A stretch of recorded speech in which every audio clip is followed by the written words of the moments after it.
Jai Shri Gurudev.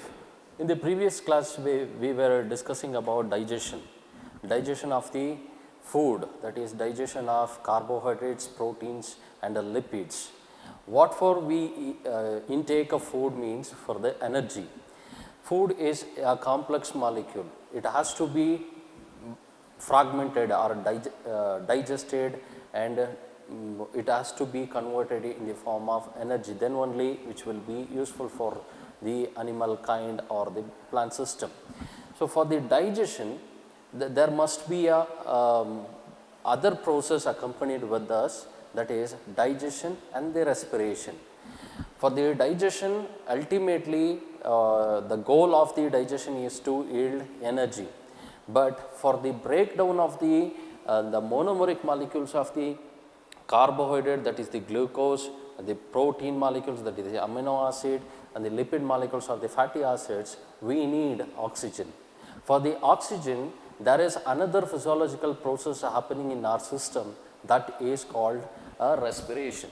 Today in this class we are going to discuss about the respiration.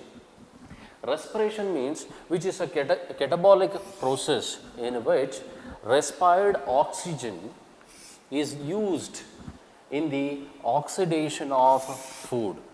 Oxygen, whatever we inspire, the air content consists the oxygen. That particular oxygen is utilized for the oxidation of the food, ultimately out of which there will be release of energy. This is the main aim of the digestion and the respiration process. So, we respire a quantity of air. In the air, a useful gas molecule is the oxygen. That oxygen is utilized for the oxidation of the fine products of the digestive system, that is glucose. At the end of the glycolysis process, the oxygen is utilized for the oxidation of food, and ultimately energy is released, which will be used for various purposes. And we are very much familiar with the respiration, that is inspiration and expiration process, the physiological process. During the inspiration process, we inhale amount of atmospheric air content in which oxygen is present. That oxygen in the lung alveoli, which is diffused in the bloodstream. The same thing, from the blood, carbon dioxide is diffused into the alveoli, and during the expiration process which will be expelled out. That is the physiology of the physiological activity during the respiration take place. And normal rate of respiration is about 14 times per minute in case of healthy adult human beings, which ranges from 12 to 16, on an average which is 14 times per minute. And in case of children, which is higher than this, that is about 30 times children can breathe per minute, and even which is increasing during the exercise. During the exercise, more and more energy is needed. For the energy purpose, more and more molecules have to be broken down. For the breaking, oxygen is necessary. Oxidation of food, oxygen is necessary. Higher the amount of oxygen is necessary, higher will be the inhalation process. That is why during the exercise process, the normal rate of the respiration is further increasing. And apart from that, some of the terminologies which are accompanied with this pulmonary volumes are tidal volume. Tidal volume means volume of the air inspired or expired during normal breath. During normal breath, we inspire or we expel out some amount of the air. That volume of the air is known as tidal volume, which is about 500 ml. 500 ml of inhaled or expelled air content volume of air is known as tidal volume. Another terminology is inspiratory reserve volume, the maximum extra volume of air which can be inspired over the tidal volume. During the tidal volume, that is normal respiration, we inspire 500 ml of air content. Apart from that, in addition to that, the maximum or extra amount of air can be forcibly or on condition we can inspire. That extra amount we call it as inspiratory reserve volume, which could be up to 3000 ml. In addition to 500 ml, we can inspire up to 3000 ml of air. Another terminology is expiratory respiratory volume, which is similar to this inspiratory reserve volume.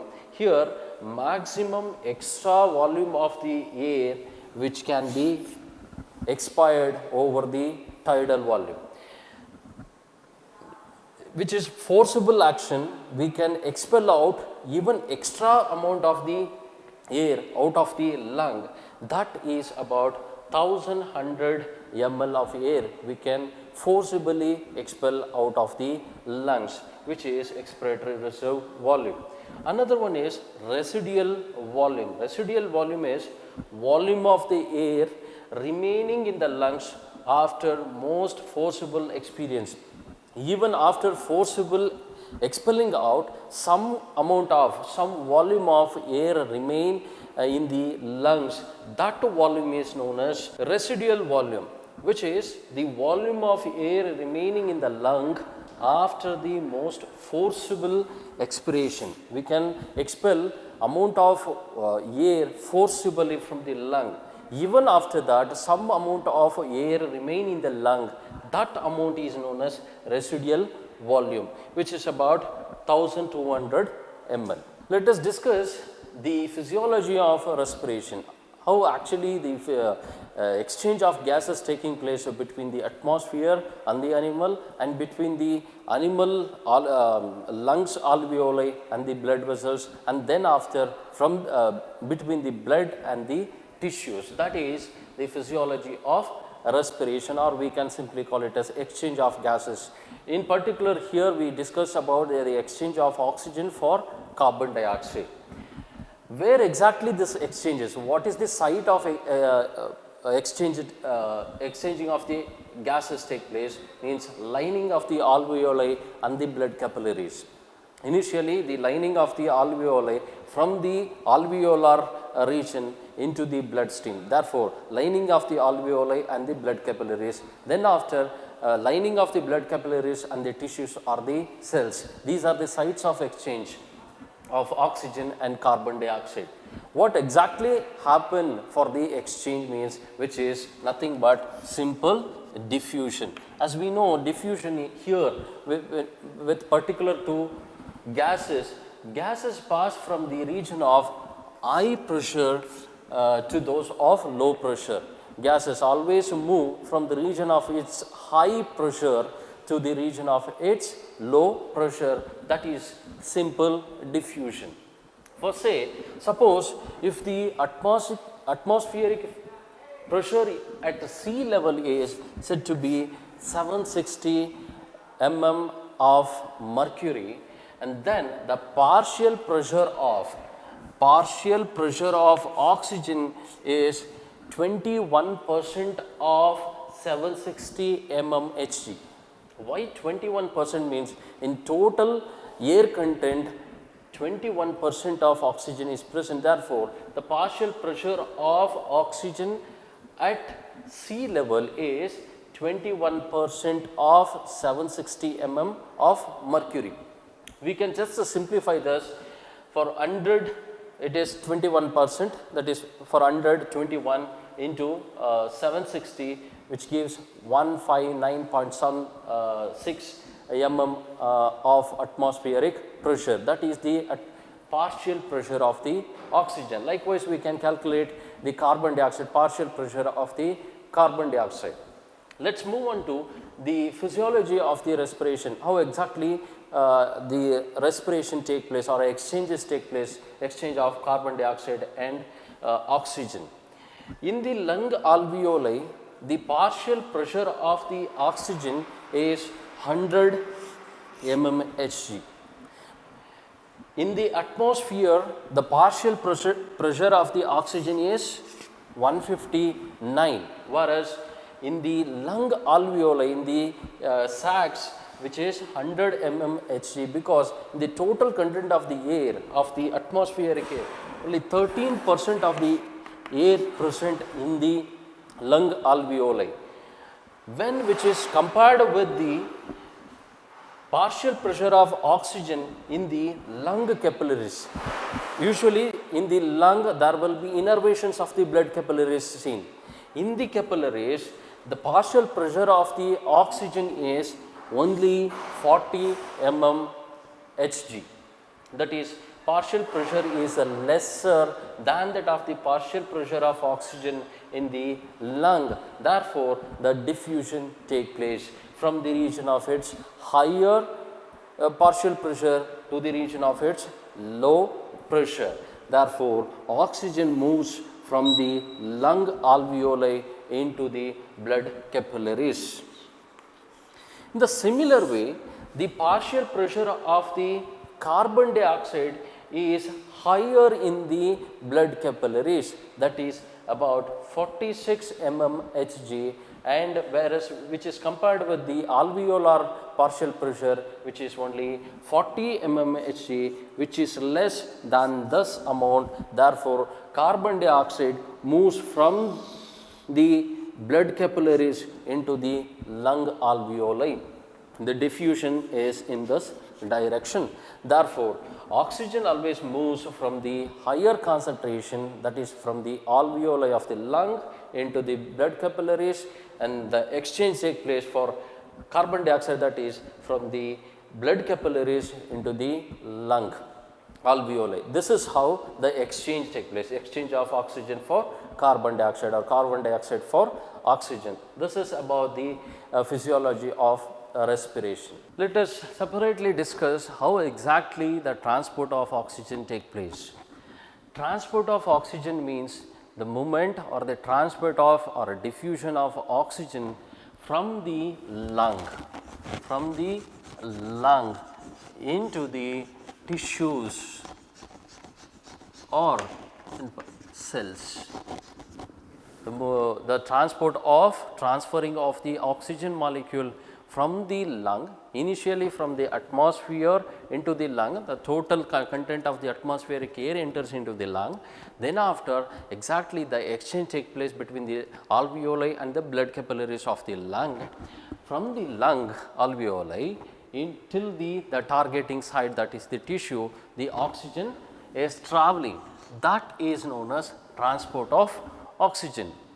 For this, what is necessary means vehicle is necessary, carrier is necessary, that is carrier proteins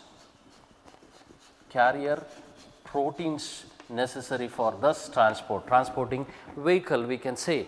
And the carrier protein in a mammalian blood is the hemoglobin. Hemoglobin is present in our blood, hence the blood is red in color. That exactly the hemoglobin molecule carry the oxygen. How means each hemoglobin molecule consists 4 iron atoms.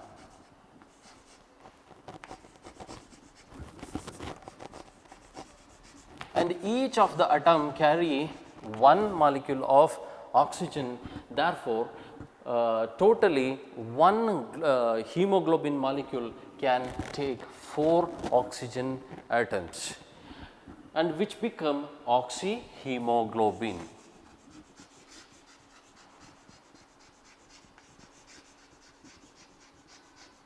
So, from the lung alveoli, oxygen diffuses into the lung alveolar capillaries. In that, blood is present. In the blood plasma, hemoglobin molecules are present, particularly in the RBC cells of the blood, and which combines with the hemoglobin molecule. For every one hemoglobin molecule, there will be binding of a 4 oxygen molecule take place, and which is the complex is known as oxyhemoglobin, and which travels through the blood, and in the when which reaches the tissues or the cells, once again which dissociate into hemoglobin molecule and oxygen molecule.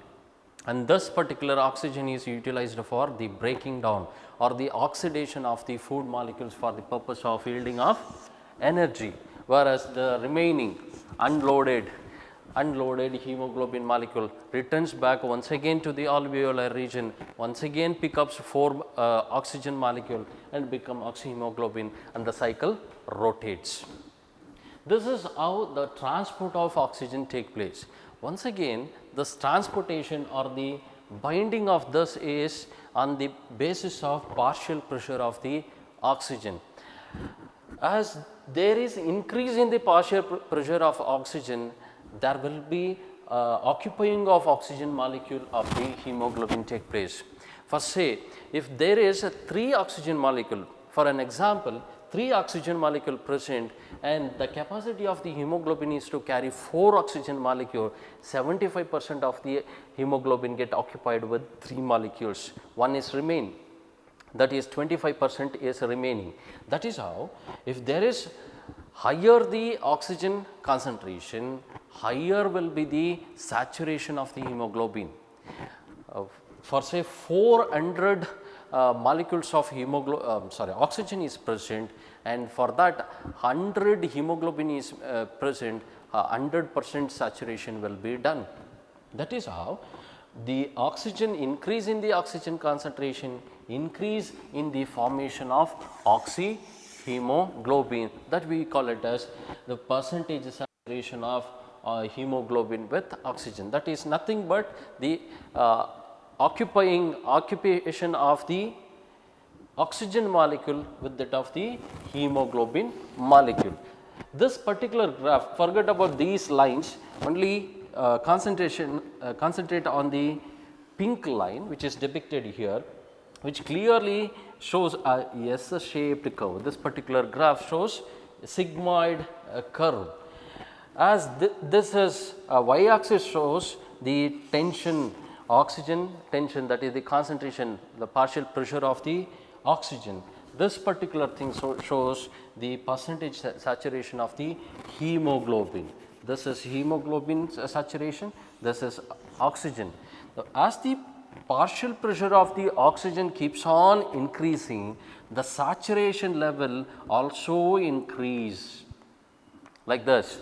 At one particular point, suppose if the partial pressure of the oxygen is about 100 mmHg, then the maximum saturation take place, that is at 100 mmHg partial pressure of oxygen, that is maximum amount of saturation take place, which is about 98%. 98% of the hemoglobin molecule will be occupied by these oxygen molecules.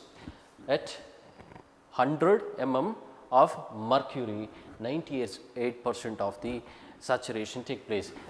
There will be 98.6 something, this much amount of saturation will be there. Remaining amount of the oxygen will be carried by the blood plasma. In the blood plasma, the plasma consists water. In the water, the remaining amount of the oxygen get dissolved, which is about 0.3 to 0.6% of the oxygen get dissolved in the blood plasma. This is how the oxygen, partial pressure of the oxygen influence the formation of the oxyhemoglobin, and thereby which influence the maximum carrying capacity of the hemoglobin molecule, and the remaining a negligible quantity by the blood plasma, that is in the water of the plasma of blood carries a negligible quantity of oxygen. Apart from that, this is the formation of oxyhemoglobin. I was explaining, this is the formation of the oxyhemoglobin. Meanwhile, when the oxyhemoglobin which is present in the blood reaches the tissues and cells, there which has to get dissociate. For the dissociation, various factors are present. First one is the partial pressure of the oxygen. Suppose if the partial pressure of the oxygen reduces, the oxyhemoglobin splits into hemoglobin molecule and oxygen. This is one of the factors. Another factor is the partial pressure of the carbon dioxide, which is much influence the dissociation of the oxyhemoglobin into hemoglobin and oxygen molecule. And some other factors like the pH of the blood plasma and the temperature, these are the some other factors, but majorly the partial pressure of the carbon dioxide influence or induce the dissociation of the oxyhemoglobin into hemoglobin and oxygen molecule. That is depicted once again in the same graphical representation here. Suppose if the numbers which are shown here are the partial pressure of the carbon dioxide. Here it is partial pressure of the oxygen. This number shows the percentage of the oxyhemoglobin formed. And the number 3, 8, 20, 40 and 80, and these are the partial pressure of the carbon dioxide. Suppose in the blood this much amount of 98% of hemoglobin is occupied by the oxygen. Suppose if the blood is having partial pressure of 3 carbon dioxide, the partial pressure of carbon dioxide is 3, then the oxyhemoglobin is reduced or dissociated into oxygen and hemoglobin. Therefore, the percentage of saturation of the hemoglobin is reduced, shifted. This is the actual graph where this much amount of the saturation is possible. Suppose in the blood, if the oxygen partial pressure of the carbon dioxide is 3, then the saturation level is decreasing. The saturation level is decreasing means the oxyhemoglobin splits into hemoglobin molecule and oxygen molecule, thereby there will be vacancy for some more carrying capacity of the hemoglobin molecule. Once again, suppose if the partial pressure of the carbon dioxide is 8, once again there will be dissociation of oxyhemoglobin take place. Therefore, saturation level once again decreases. Likewise, if the partial pressure of the carbon dioxide is increasing to 20, once again there will be decreasing in the saturation of the hemoglobin molecule. Likewise, the increasing in the carbon dioxide partial pressure will influence the dissociation of the oxyhemoglobin molecule, and thereby this particular graph shifts to the right, and this is known as Bohr effect. This effect of the carbon dioxide for the dissociation of the oxyhemoglobin is known as Bohr effect, which says high concentration of carbon dioxide helps to unload oxygen from the oxyhemoglobin. Very simple. If there is a higher carbon dioxide level which splits oxyhemoglobin into hemoglobin and oxygen molecule is unloaded from the hemoglobin molecule. That effect is known as Bohr effect. This is about the transport of oxygen. In this, we will discuss about transport of carbon dioxide. Just like that, the transport of oxygen, the transport of carbon dioxide take place from the region, that is from the tissues, which is eliminated as a byproduct during the oxidation process, and from the tissues to the alveoli. The transport takes place from the tissues towards the alveoli of the lung. That is known as transport of carbon dioxide. Carbon dioxide transportation is occurring in 3 modes. The first mode of transportation is as carbonic acid. As carbonic acid, carbon dioxide gets dissolved in the water of the blood plasma. The blood plasma is present, in that water molecules are present, to which the dissolving of the carbon dioxide take place, which form carbonic acid. This carbonic acid is a highly unstable molecule, and when which reach the lung alveoli, which once again dissociate into carbon dioxide and water molecule. Thus, carbon dioxide will be eliminated out of the lung during the expiration process of the lung, respiration process. During the expiration process, the carbon dioxide will be eliminated. Water molecule will be remain in the bloodstream, and which will be helpful for the dilution. In this way, only 5% of the carbon dioxide is transported from the tissues till the alveoli of the lung. And the second mode of transportation is as carbamino complex. In the blood, there are blood proteins, blood plasma proteins are present. With that, there will be a bonding. The blood protein combine with the carbon dioxide and form a complex, protein complex along with the carbon dioxide, and this is carbamino complex.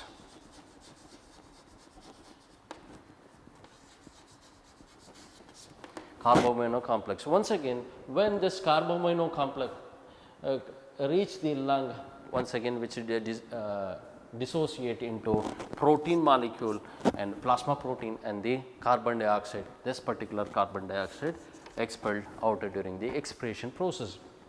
In this mode, only 10% of the carbon dioxide get transported. Totally, 15% of the carbon dioxide get transported by as carbonic acid and carbamino complex. Majorly, that is 85% of the carbon dioxide get transported as bicarbonates. For this, there is an enzyme which is secreted, which is formed or synthesized in the RBC cells, that is carbonic anhydrase enzyme. This, in the presence of carbonic anhydrase, which combine more and more carbon dioxide with the water and form carbonic acid. And this carbonic, as I told you before, which is a highly unstable molecule and which will dissociate into bicarbonate ions and hydrogen ion. Hydrogen ion.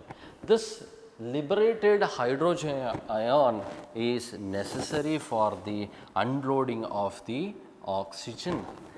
The liberated hydrogen ion reduces the oxyhemoglobin. Oxyhemoglobin is reduced to HBB and the oxygen is liberated. This liberated oxygen will be utilized for the oxidation process by the tissues or the cells. This reduced hemoglobin molecule reaches the lung, where once again which dissociate into hemoglobin molecule and hydrogen molecule. This cycle repeats again and again. Only 5% of the carbon dioxide transported in the form of carbonic acid, 10% as carbamino complex, and majorly by the enzymatic activity of a carbonic anhydrase enzyme, 85% of the oxygen get transported in the form of bicarbonates. That is how the major carbon dioxide is transported towards the lung alveoli and finally which will be expelled out. And this will be studied in as a separate theme, that is chloride shift. This chloride shift means the partial pressure of the carbon dioxide in the cell. This is depicted as one cell is depicted here. The partial pressure of the carbon dioxide in the cells or the tissue is about 45 mm of mercury, whereas in the blood capillary or in the blood stream, the partial pressure is lesser to that is 40 mm of mercury. Therefore, as we know, diffusion take place from the region of its higher partial pressure to the lower partial pressure. Therefore, the carbon dioxide molecule move to the blood, which is present now in the blood plasma. Further, this carbon dioxide diffuse into the RBC of the blood stream, RBC cells of the blood. This is depicted as RBC cell. Now, the carbon dioxide is present in the RBC cell, and as I told you before, RBC cells, in the RBC cells there is an enzyme which is known as carbonic anhydrase enzyme, which enhance or faster the reaction, that is the combining of carbon dioxide with the water, and which become carbonic acid. This carbonic acid splits into hydrogen ion and bicarbonates. This is bicarbonate and hydrogen ion. This hydrogen ion is utilized for the unloading of the oxygen from the oxyhemoglobin. Oxyhemoglobin get reduced into reduced form of hemoglobin molecule, and oxygen is liberated, and thus oxygen is utilized for the oxidation of various biomolecules. This is about the fate of hydrogen ion. The fate of the bicarbonate ion, which is diffusing from the RBC into the blood plasma. When the moment the bicarbonate ions move from the RBC into the blood plasma, there will be imbalance for the charges, the negative and the positive charges. In order to neutralize that, the chloride, negatively charged chloride ions get diffused from the blood plasma into the plasma of the RBC cell. This particular phenomenon is known as chloride shift.